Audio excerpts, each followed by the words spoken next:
Let me ask you a question. When was the last time you doubted yourself? Maybe it was before a big meeting, a tough conversation, or a new opportunity that felt just beyond your reach. We all experience moments of self-doubt. But confidence isn't something you either have or don't have. It's a muscle. And like any muscle, it grows when you use it. Stand up straight, shoulders back, head high. It sounds simple, but the way you hold yourself sends a message to your brain: I am capable. The world sees you the way you see yourself. Listen to your words. Are you filling your sentences with I think and maybe? Speak with clarity. Speak with conviction. The more confident you sound, the more confident you'll feel. Confidence doesn't come from achieving huge goals. It comes from stacking small victories. Did you step outside your comfort zone today? That's a win. Recognize it. We wait for confidence to show up before we act. But confidence comes from action. The moment you take that first step, fear starts to lose its power. Every failure is just feedback. It's a lesson, not a definition. The most confident people aren't the ones who never fail. They're the ones who don't let failure stop them. Confidence is contagious. If you spend time with people who believe in themselves, you'll start believing in yourself too. Choose your environment wisely. We are so quick to remember our failures and forget our strengths. Write down moments when you felt proud, strong, or unstoppable. Look at that list when doubt creeps in. Confidence isn't about knowing everything. It's about trusting yourself even when you don't. So stand tall, speak boldly, take action, and watch how quickly everything changes. Let me ask you a simple question. Have you ever walked into a room and immediately sized up the energy of the people inside? Before anyone speaks, before you even hear a word, you can feel it. Some people exude confidence. Others seem uncertain, hesitant, even small. And yet the difference isn't always in their experience, their intelligence, or their abilities. It's in how they carry themselves. We often think confidence is something we either have or don't have, like eye color or height. But that's not true. Confidence is built. It's a skill, a habit, a decision we make over and over again. And one of the quickest ways to build it is by changing something that seems almost too simple, our posture. Think about the last time you felt nervous, insecure, or unsure of yourself. What did your body do? Chances are you shrank, your shoulders rounded forward, you're forward, your head tilted down. Maybe you crossed your arms or fidgeted with your hands. These aren't just random habits. Where your body is physically mirroring what your mind feels inside. When we feel small, we make ourselves small. And the worst part, this behavior reinforces itself. The more we shrink, the more we feel like we should shrink. Now, let's flip that. Think about a moment when you felt powerful, when you were proud, accomplished, or completely in control. Maybe you landed a big opportunity, won a competition, or simply stood up for yourself when it mattered. What did your body do? You stood tall. Your chest expanded. You looked people in the eye. Your voice was steady and clear. Your body projected confidence, and as a result, your mind believed in that confidence. This isn't just psychological, it's biological. Studies have shown that when we adjust our posture, our body chemistry shifts. Standing tall with an open posture increases testosterone, the hormone linked to confidence, while decreasing cortisol, the hormone associated with stress. In other words, changing how you stand can literally change how you feel. It's why great leaders walk into a room with presence. It's why top athletes stand tall before a big game. It's why someone who believes in themselves physically takes up space rather than shrinking into the background. And here's the most important part. You don't need to feel confident to act like it. The action comes first. The feeling follows. Most people wait for confidence to appear before they change how they behave. They think, once I feel ready, I'll speak up in meetings. Once I feel confident, I'll introduce myself to that person. Once I feel strong, I'll take that risk, but that's not how it works. Confidence isn't something you wait for. It's something you do. And the easiest way to start doing it is by adjusting the very thing that's always with you, your body. Right now, if you're sitting, straighten your back. If you're standing, plant your feet firmly on the ground. Drop your shoulders. Lift your chin. Take a deep breath and expand your chest. This is what confidence looks like. And if you hold it long enough, it's what confidence starts to feel like. You see, we often overcomplicate personal growth. We assume that to become more confident, we need years of experience, endless validation, or some big external transformation. But the truth is, the smallest shifts create the biggest impact. And there's nothing smaller or more immediate than changing your posture. If you want proof, look at any high performer in any field. Watch a world-class athlete before they compete. They don't slouch, they don't shrink, they stand tall, shoulders squared, eyes forward. Watch a top CEO giving a speech. They don't fidget or look at the floor. They command attention with their posture before they even say a word. And here's the best part. This isn't something reserved for people at the top. It's available to you right now. It doesn't require talent, money, or years of experience. All it takes is awareness and a choice. The next time you walk into a room, before you say anything, adjust your posture. When you're about to have a difficult conversation, stand a little taller. When you're feeling unsure of yourself, open up your stance instead of closing off. At first, it might feel unnatural. That's okay. You're not just changing how you stand, you're rewiring how you see yourself. And here's where it gets even more interesting. Other people will notice. Confidence is magnetic. The way you carry yourself sends a signal to the world about who you are. If you walk into a room with your head down and your arms crossed, people assume you're unsure. If you walk in with presence, they assume you belong. And what happens? You start to believe it too.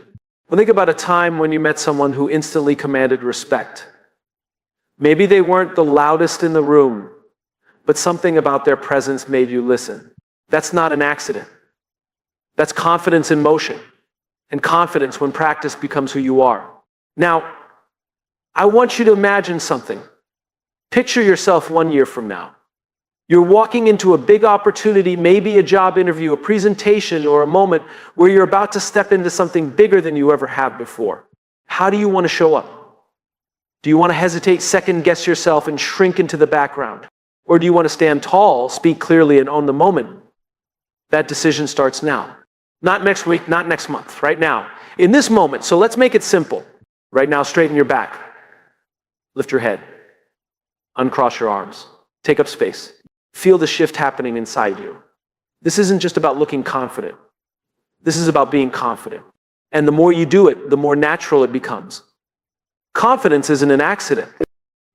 It's not a gift, it's a habit. And it starts with something as small as how you stand. Because when you change your posture, you change your mindset. And when you change your mindset, you change everything. Have you ever noticed how the way someone speaks can completely change how you perceive them? Two people can say the exact same words, but one will capture your attention while the other fades into the background. The difference isn't just in what they say, it's in how they say it.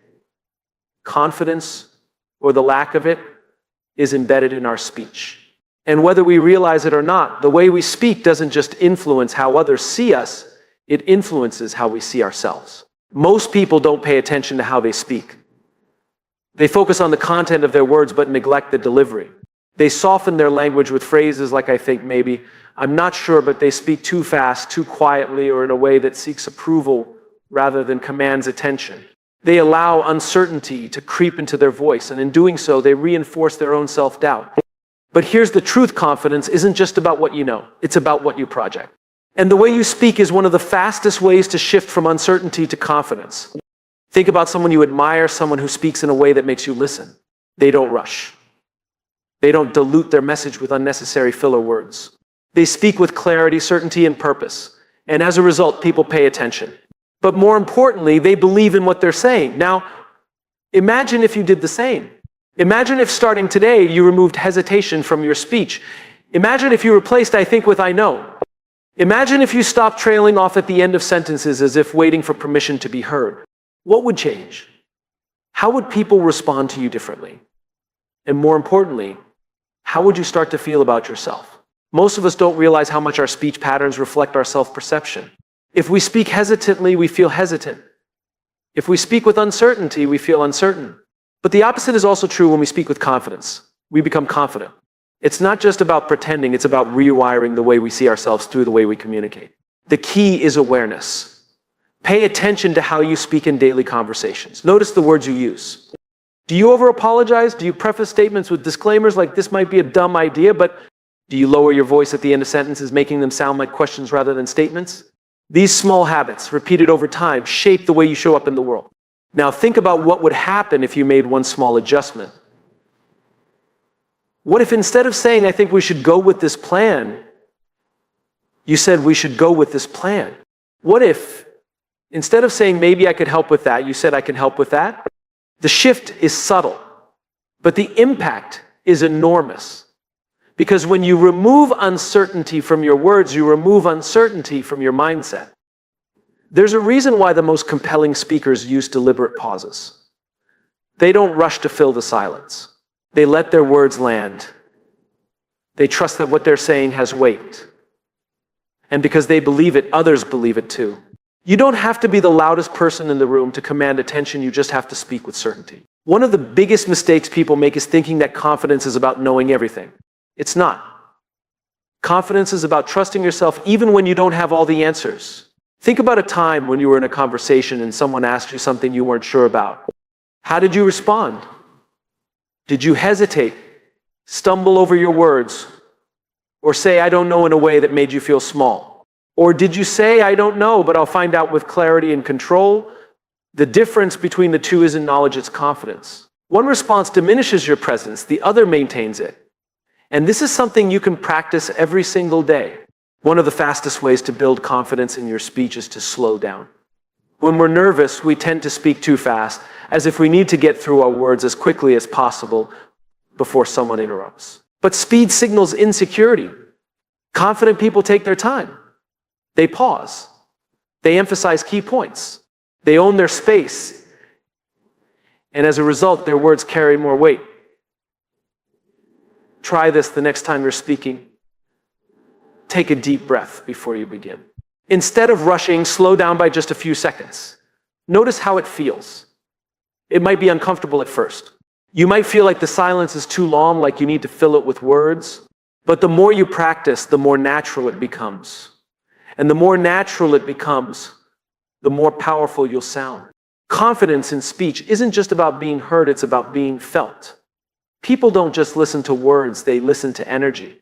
They listen to conviction. And when you speak with confidence, people don't just hear you, they believe you. This is why some of the most influential leaders and speakers aren't necessarily the smartest people in the room. They're the ones who communicate with certainty. They're the ones who make you feel something when they speak. And that's a skill you can develop. Start small. Begin by eliminating filler words. Replace weak phrases with strong ones. Speak a little slower. Stand a little taller when you talk. If you do this consistently, something amazing happens. You start to believe in yourself more. And when you believe in yourself, others will too. Because at the end of the day, confidence isn't about perfection. It's not about having all the answers. It's about speaking as if you belong in the conversation. And when you do that, something incredible happens. People start listening. But more importantly, you start listening to yourself. And that's when real confidence begins. Have you ever noticed how your body reacts when you feel uncertain, nervous, or out of place? Maybe your shoulders slump forward. Maybe your arms fold across your chest, as if you're trying to protect yourself from the world. Maybe your gaze drifts downward, avoiding eye contact. What you may not realize is that these small physical shifts aren't just a reflection of how you feel, they're actively reinforcing those emotions. Your body language is more powerful than you think. It doesn't just communicate confidence or insecurity to the people around you, it communicates those feelings to yourself. In other words, the way you hold yourself doesn't just reflect your mindset, it shapes it. Think about a time when you felt truly powerful, when you accomplished something significant, or stood up for yourself in a way that mattered. Maybe it was landing a job, winning a competition, or simply taking a bold step outside of your comfort zone. How did you hold yourself in that moment? Did you stand tall? Did you make eye contact? Did you feel a sense of presence?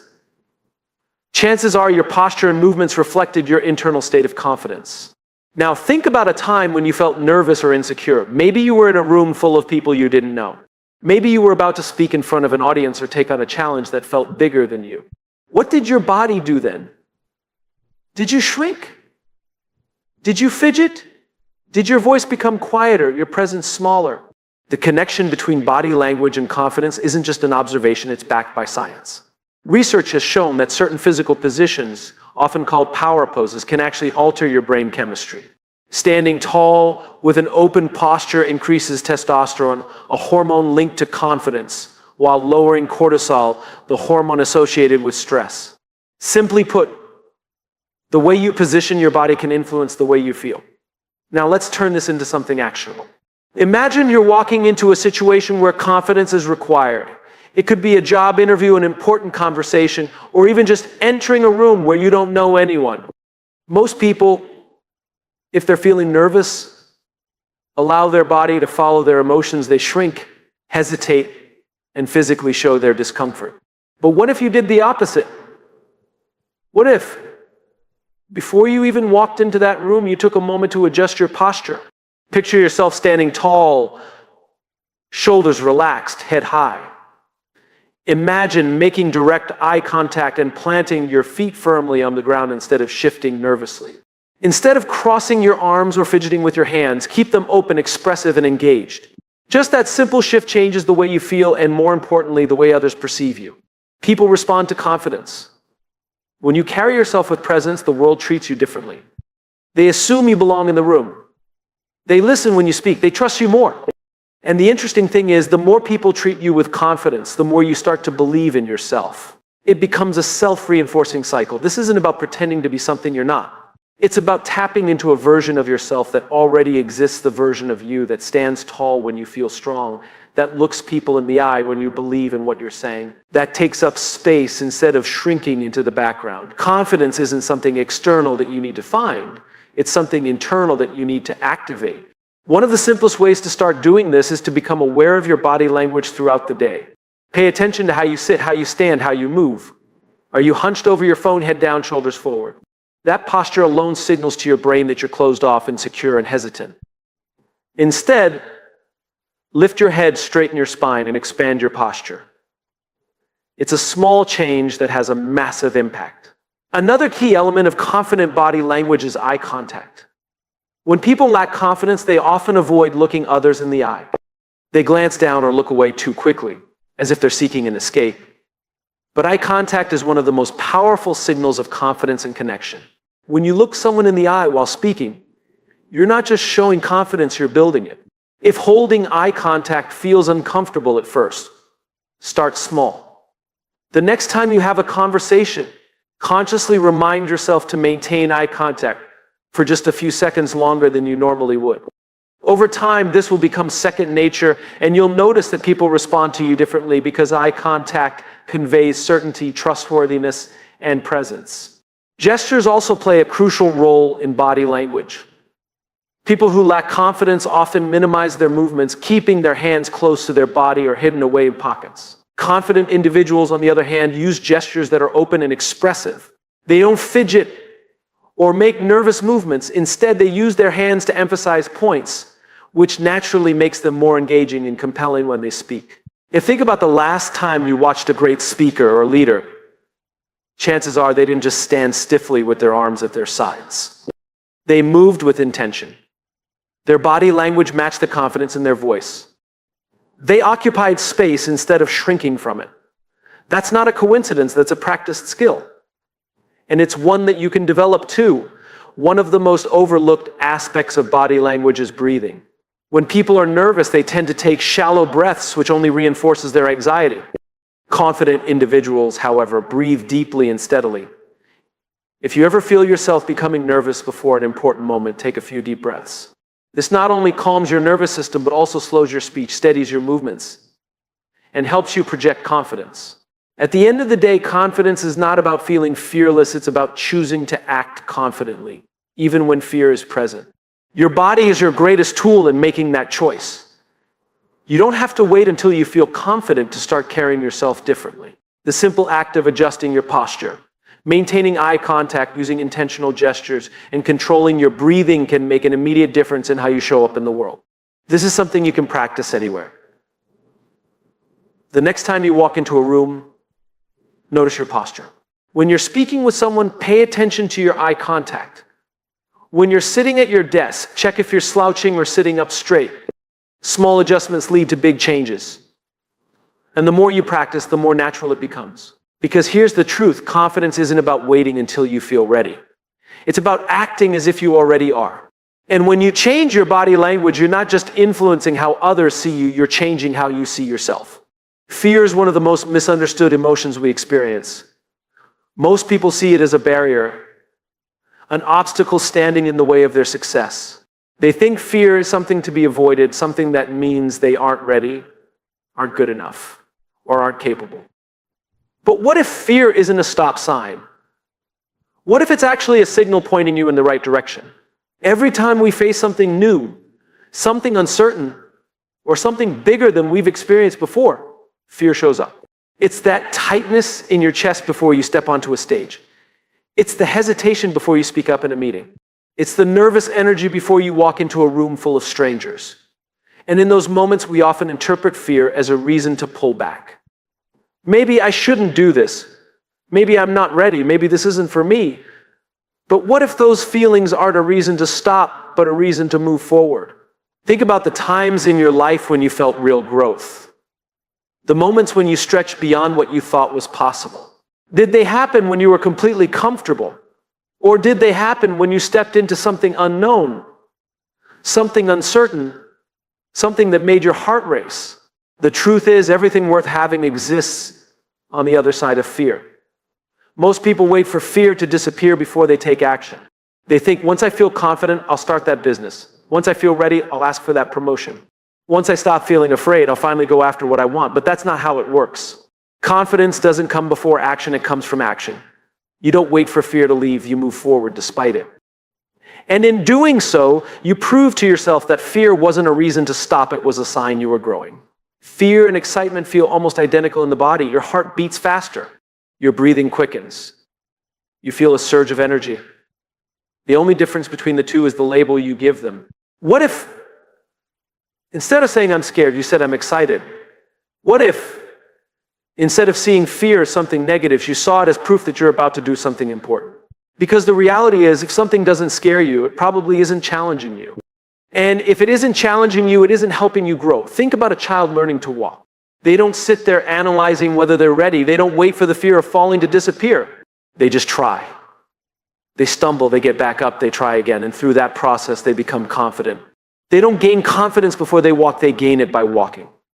The same is true for you. Most of us live inside a comfort zone built from years of habits, routines, and familiar experiences. It's safe. It's predictable. But it's also limiting. Outside that zone is everything we want: growth, success, opportunity. And the only thing standing between the two is fear. The people who accomplish the most in life aren't fearless, they just don't let fear make their decisions for them. The next time you feel fear creeping in, pause and ask yourself, is this fear stopping me from danger, or is it just the discomfort of stepping into something bigger? Because most of the time, fear isn't keeping us safe, it's keeping us small. Think about the last time you avoided something because of fear. Maybe you didn't speak up in a meeting because you were afraid of looking foolish. Maybe you didn't introduce yourself to someone because you were afraid of rejection. Maybe you didn't go after an opportunity because you were afraid of failure. In each of those moments, the fear didn't actually protect you. It just kept you from moving forward. But now think about a time when you did push through fear. Maybe you applied for a job even though you weren't sure you'd get it. Maybe you had a difficult conversation even though it felt uncomfortable. Maybe you took a risk that stretched you beyond your limits. What happened? Even if things didn't go perfectly, you survived. You learned. You grew. And the fear that once seemed overwhelming became smaller. Fear is like a muscle. The more you confront it, the stronger you get. The more you step into uncertainty, the more you realize that uncertainty isn't something to be afraid of, it's something to embrace. Every time you do something that scares you, you're training your brain to handle discomfort. And the more you do it, the easier it becomes. One of the fastest ways to build confidence is to make fear your ally instead of your enemy. Instead of avoiding it, lean into it. Instead of seeing it as something negative, see it as proof that you're moving in the right direction. Because the things that scare you most are often the things that will change you the most. Think about the people you admire, the ones who seem fearless, unstoppable. Do you think they never experience fear? Of course they do. The difference is they've learned to act anyway. They've learned that fear isn't a barrier, it's a guide. If you wait until you feel completely comfortable, you'll be waiting forever. If you wait until fear disappears, you'll never take action. But if you reframe fear, if you start seeing it as a necessary part of growth, then suddenly it stops being something that holds you back and starts being something that pushes you forward. So what's something in your life right now that scares you? Maybe it's making a big decision. Maybe it's taking a risk. Maybe it's speaking up, stepping up, or showing up in a way you never have before. Whatever it is, don't run from the fear. Acknowledge it. Feel it. And then move forward anyway. Because confidence isn't the absence of fear. It's moving forward despite it. And the more you do that, the more unstoppable you become. We often think that confidence is something we need to feel before we can act. But what if confidence isn't an emotion at all? What if it's a habit, something we do, rather than something we have? Because when you look at the most confident people, they don't just sit around waiting to feel sure of themselves. They act first, and confidence follows. The way we show up every day, the choices we make, the way we speak, the actions we take creates a pattern. And that pattern either builds confidence or destroys it. If you constantly doubt yourself, avoid challenges, or second-guess your decisions, you're reinforcing insecurity. But if you take small, consistent actions that challenge your limits, even when you don't feel ready, you're training yourself to trust your own abilities. Think about a time when you learned something new. Maybe it was driving a car, learning a sport, or even speaking a new language. At first, it felt awkward. You probably made mistakes. You might have even felt like you'd never get it right. But over time, as you kept practicing, something changed. The awkwardness faded. Your movements became smoother. You stopped second-guessing yourself. And eventually, what once felt impossible became second nature. Confidence works the same way. It's not something you have, it's something you build. And the only way to build it is through action. Every time you take action, no matter how small, you send a message to yourself, I can do this. And the more you prove that to yourself, the more natural confidence becomes. Most people assume that confident people were just born that way. They think that some people are naturally self-assured while others aren't. But that's not true. Confidence isn't a personality trait, it's a skill. And like any skill, it can be developed. But the only way to develop it is by taking action before you feel ready. Imagine two people standing at the edge of a swimming pool. One is nervous about jumping in. The other isn't thinking about it too much, they just take the leap. The first person hesitates, debating whether or not they're ready, worrying about how cold the water will be. The second person is already swimming. The difference isn't that the second person wasn't afraid, it's that they didn't let their fear stop them. And because they jumped, they now know they can do it. That's how confidence is built, by doing the thing before you feel 100% sure of yourself. By taking action even when you have doubts. By proving to yourself over and over again that you are capable. The problem is that most people wait. They wait for the perfect moment. They wait until they feel completely ready. They wait until fear disappears. But that moment never comes. Confidence doesn't come before action, it comes from action. Think about the first time you had to speak in front of a group of people. Maybe you were nervous. Maybe your hands were shaking. Maybe your voice wasn't as steady as you wanted it to be. But you did it anyway. And the next time you spoke, it was a little easier. And the time after that, even easier. Not because the fear was gone, but because you had built trust in yourself. Now, imagine if you had waited until you felt confident before speaking. You might still be waiting. Because confidence isn't something that suddenly appears, it's something that grows with every action you take. So how do you turn action into a habit? The key is to start small. Too often people think they need to make giant leaps in order to be confident. They think they need to completely transform overnight. But confidence isn't built in one big moment, it's built in the small, daily choices you make. If you want to be more confident in conversations, start by speaking up just a little more than you normally would. If you want to be more confident in making decisions, start by committing to small choices without second guessing.